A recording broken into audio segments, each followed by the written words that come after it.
दुख भरे दिन बीते रे भैया, अब सुख आयो रे। जी हाँ, ऐसा ही कुछ रिएक्शन होगा सारे बार्सिलोना फैंस का। और ऑब्वियस सी बात है उन सारे प्लेयर्स का भी जो बार्सिलोना ज्वाइन करने के लिए तैयार बैठे हुए हैं। और इस सब में सबसे पहला नाम आता है लेवेंडोस्की का।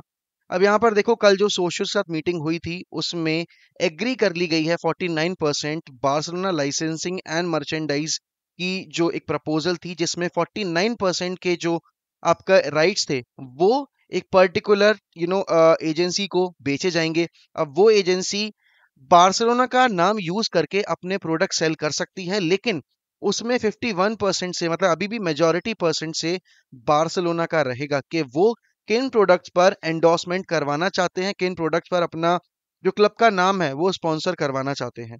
अब यहाँ पर हम सब ये देख रहे थे कि हर साल ऑलमोस्ट हर 3 साल 4 साल में इलेक्शन होते हैं, एक प्रेसिडेंट इलेक्ट किया जाता है। लेकिन क्यों प्रेसिडेंट की इतनी ज्यादा सुनी नहीं जाती जब ये सारे डिसीजंस लेने होते हैं, और क्यों सोशियोस पर इतना डिपेंडेंट कि बार्सिलोना जैसी टीम, बार्सिलोना जैसा क्लब, और क्यों लपोर्टा जैसा पावरफुल आदमी भी सोशियोस के डिसीजन का वेट कर रहा था। तो भाई इसमें सबसे बड़ी इंपॉर्टेंट चीज जो देखने वाली है वो ये है कि Barcelona is not a state owned club, Barcelona is a members owned club. और मेंबर्स ओन्ड क्लब में आपकी एक मेंबरशिप होती है। जो सोशियोज है तो वो ग्रुप ऑफ मेंबर्स है जिन्होंने बार्सिलोना की मेंबर ओनरशिप वाली जो एक एप्लीकेशन फॉर्म होती है उसको फिल किया। 195 यूरोस पर ईयर का एक अपफ्रंट फी पे करनी होती है। उन्होंने वो फी पेमेंट में की।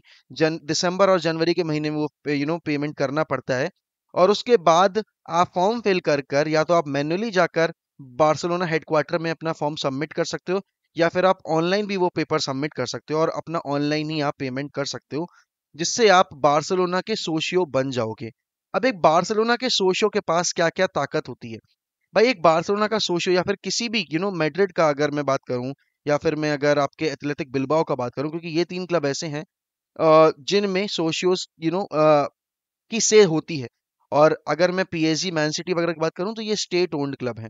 और इसीलिए एक रीजन ये है कि क्यों कभी भी कोई कतारी ग्रुप या सऊदी ग्रुप बार्सिलोना को टेक ओवर नहीं कर सकता, क्योंकि इसमें प्रेसिडेंट की कोई भी से नहीं है। इसमें आपका कोई ओनर, एक सिंगल आइडेंटिटी नहीं है, एक सिंगल एंटाइटी नहीं है।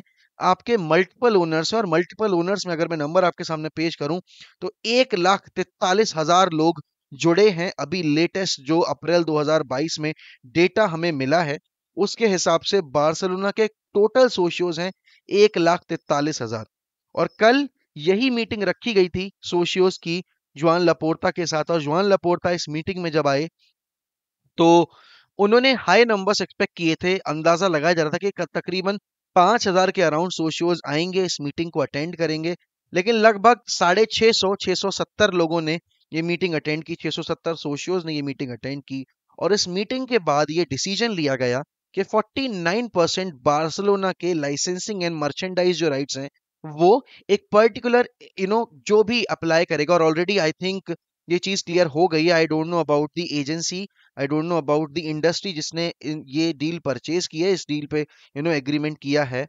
अब इस डील से फायदा क्या होगा कि भाई बार्सिलोना अभी तक अपना नाम, जो एक लाइसेंसिंग होती है ना, तो वो यूज नहीं करने देती थी किसी भी एक पर्टिकुलर इंडिविजुअल को। अब यहाँ पर जितने भी लोग ये लाइसेंसिंग की डील फिल परचेज करेंगे और ये कॉन्ट्रैक्ट बेसिकली साइन करेंगे बार्सिलोना के साथ, तो they will have the right to use Barcelona's name on their product. They can sell their product by using Barcelona name. और एक अलग सा एक इन्फ्लक्स मिलता है, पता है, जब आप एक इतने बड़े क्लब का नाम यूज करते हो। हम सबको पता है आईसीआईसीआई बैंक ने यूनाइटेड के साथ टाई अप किया था, कोलर वगैरह, ये जितनी भी ब्रांड्स हैं ये सारी टाई अप करती हैं क्लब्स के साथ, क्योंकि उनको एक ब्रांड एंडोर्सिंग मिलती है। और उसके बाद जो एक प्लेयर है, ठीक है ना, अगर वो एक डील साइन कर रहा है, कॉन्ट्रैक्ट साइन कर रहा है किसी भी एक पर्टिकुलर एजेंसी के साथ, तो वहां पर जो उसका फैन बेस है वो उस पर्टिकुलर ब्रांड की तरफ अट्रैक्ट होता है। तो ऐसे ही बार्सिलोना का लोगो जब आप यूज करोगे, हम सबको पता है कि कैडबरी ने प्रीमियर लीग के साथ जो अभी कोलैब किया था उसमें आपको पता है चॉकलेट्स के ऊपर लोगो लग के आते थे, कहीं यूनाइटेड का आ रहा है, कहीं लिवरपूल का आ रहा है, कहीं चेल्सी का आ रहा है। तो वैसे ही एक तरीके से ये भी एक डील होगी जहां लाइसेंस जो होता है एक क्लब का वो उन्होंने 49% की राइट्स एक पर्टिकुलर एजेंसी को सेल की हैं।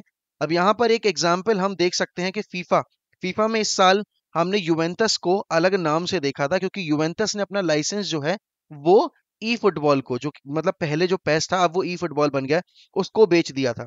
तो ये एक रीजन है क्यों इंटर मिलान जैसे क्लब्स वगैरह का जो नाम है, बेसिकली इंटर मिलान तो है, लेकिन जो अदर क्लब्स हैं ई फुटबॉल में आपको नहीं दिखते वैसे उस नाम से।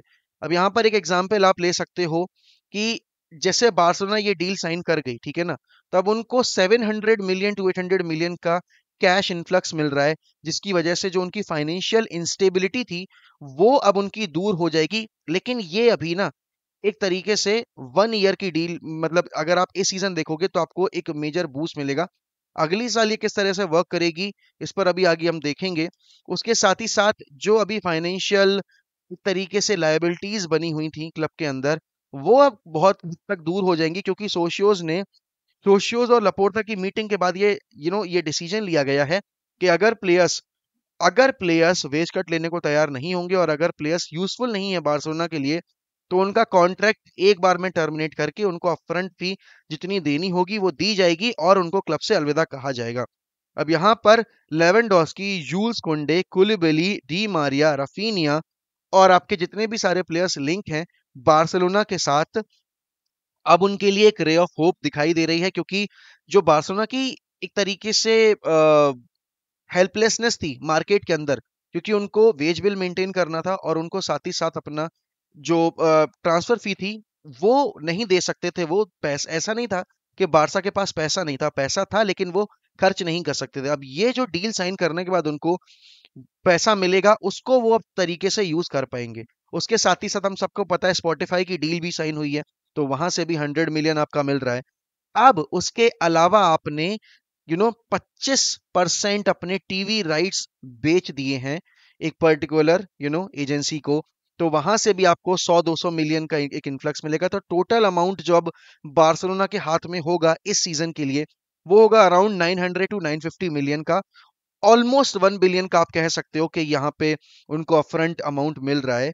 अब यहाँ पर जो पहले प्रपोज डील थी वो ये थी कि 10 साल के लिए 100% टीवी राइट्स बार्सिलोना को छोड़ने पड़ सकते थे और उसमें उनका कोई फायदा नहीं होता। अब यहाँ पर 75% अभी भी बार्सिलोना कमाएगी अपने टीवी राइट्स से और 25% वो गिव अप कर रहे हैं। जो रेवेन्यू जनरेट होगा मतलब उनके ब्रॉडकास्टिंग से, उसका 25% हिस्सा उन्हें उस पर्टिकुलर एजेंसी को देना पड़ेगा जिसके साथ वो ये डील साइन करेंगे। अब यहाँ पर कि सोशियोज कैसे इतने पावरफुल बन गए, कैसे इनका इतना इन्फ्लुएंस हो गया क्लब के अंदर, ये इसलिए हुआ क्योंकि बार्सिलोना जैसा क्लब एक एक ऐसी क्लब की पहचान है जहां पर आपके जो फैंस होते हैं उनकी वॉइस सुनी जाती है और उनकी से रहती है क्लब के अंदर।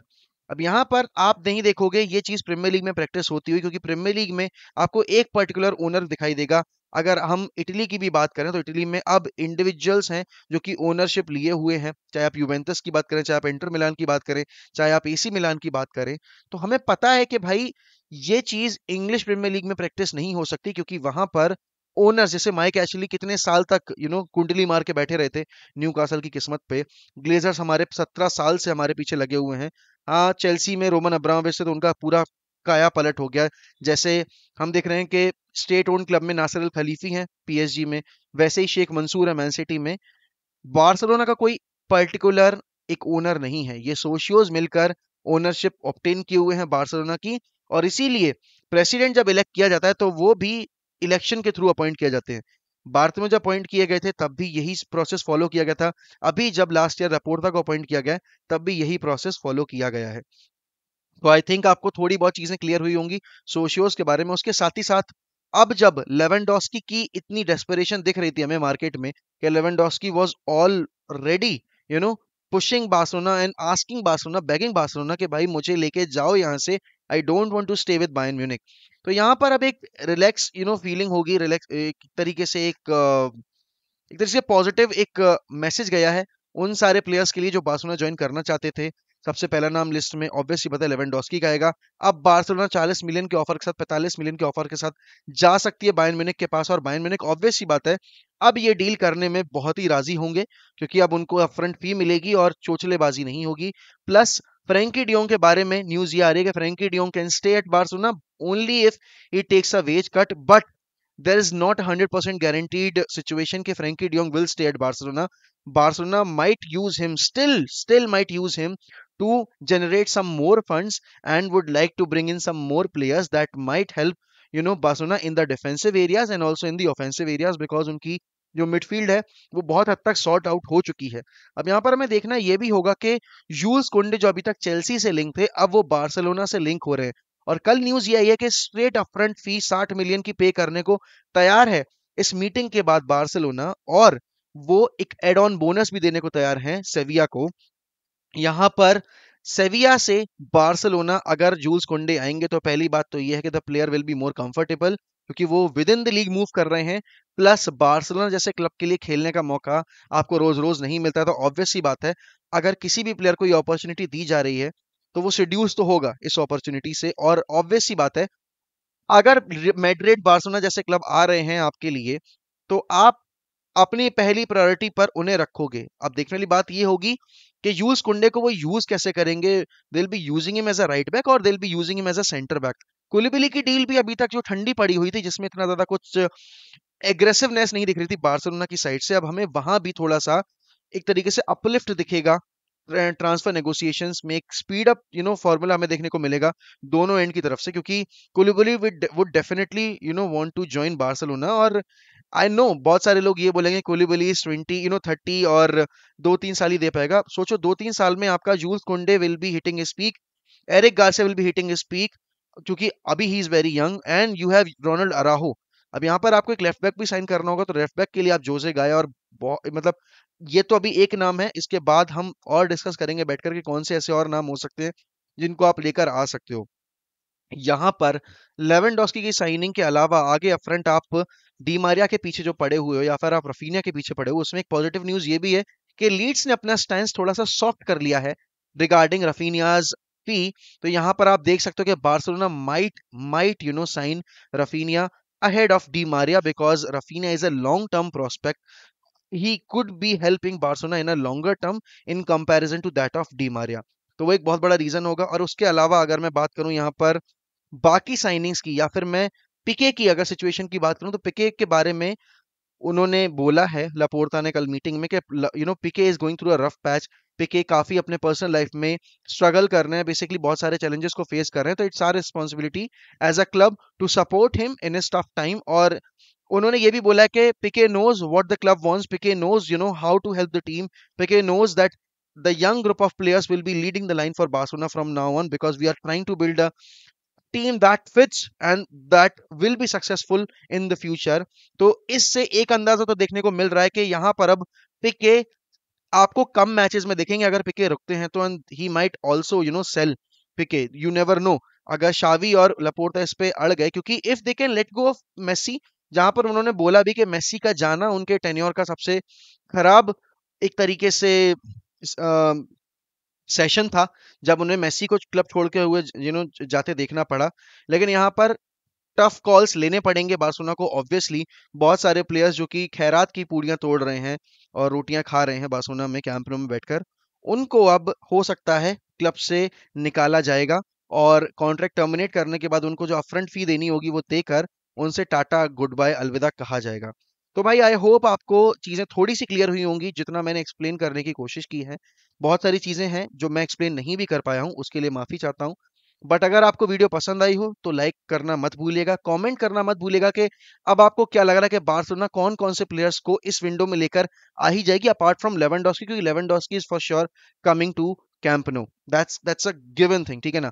उसके अलावा अगर आप चैनल पे नए हैं तो सब्सक्राइब करना मत भूलिएगा। We are very close to 12K subs on Mohawk Unscripted and we have started our journey on 1MEFC for the 25K target। तो आप वहां जाकर भी सब्सक्राइब कर सकते हैं if you haven't already. Till then good bye, take care and as always भाई Barcelona fans congratulations. और हाँ एक बार बोल ही देता हूँ कि भाई आप लोगों के लिए विस्काय बारसा विस्काय कैटलूनिया, बिकॉज आई थिंक यहाँ पर सोशियोज ने अपनी जो फीलिंग्स थी वो जाहिर करके लपोर्टा को ये दिखा दिया कि we are the powerful ones and यहाँ पर आप हमारे बिना काम नहीं कर सकते। तो दैट्स इट।